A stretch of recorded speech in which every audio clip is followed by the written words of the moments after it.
सबैभन्दा पहिला सबैलाई नमस्ते। आज म यहाँनिर हजुरलाई एउटा भिडियो देखाउन गइरहेको छु। यो हेर्नुहोस् प्लास्टिक, यसमा लेखिरहेको छ प्रिन्ट छ, गभर्नमेन्ट प्रिन्ट, वेस्ट बेङ्गल गभर्नमेन्टको प्रिन्ट छ। यसमा लेखि पनि रहेछ कि नोट फर सेल। त यो हिजो हाँसीमारामा हिजो सन्डेको दिन मेरो बाबाले किनेर ल्याउनु भयो। सो बाबाले देख्नु भएन यसमा यो प्रिन्ट थियो, किनभने यसलाई उल्टा गरेको थियो। यसरी सुल्टा थिएन, यो उल्टा थियो।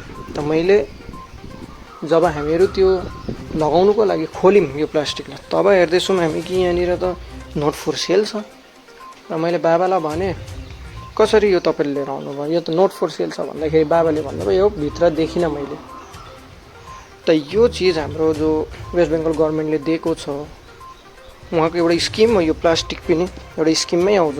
सो यो स्किम तपाईँको मार्केटमा कसरी गयो बेच्नुमा, यो त हामीलाई घरमा दिनुपर्ने, या हामी जिपी गयौँ भने हामीलाई दिने हो नि त प्रधान पञ्चायतले। यो मार्केटमा कसरी गयो। सो मसँग यो भएको छ त तपाईँहरूसँग पनि भएको होला। र यो कम्ती मूल्यमा किनेको पनि होइन है, 1100 रुपियाँ दिएर किनेको। अलिकति जागरुक बस्नुहोस्। र यो आज मसँग भएको छ, तपाईँहरूसँग नहोस्। र म यो भन्दिनँ कि हाम्रो वेस्ट बेङ्गल गभर्नमेन्टले केही दिएको छैन भनेर, दिएको छ।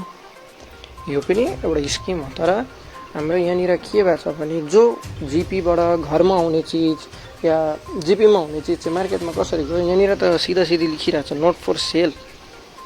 त त्यो मेरोमा आयो त सायद तपाईँहरूकोमा पनि आउनु सक्ला। त अलिकति ध्यान दिनुहोस् होला। तर यो किनेको है, यो कुनै हामीलाई गभर्नमेन्टले दिएको पनि होइन, हामीले चाहिँ यसलाई किन्नु परेको।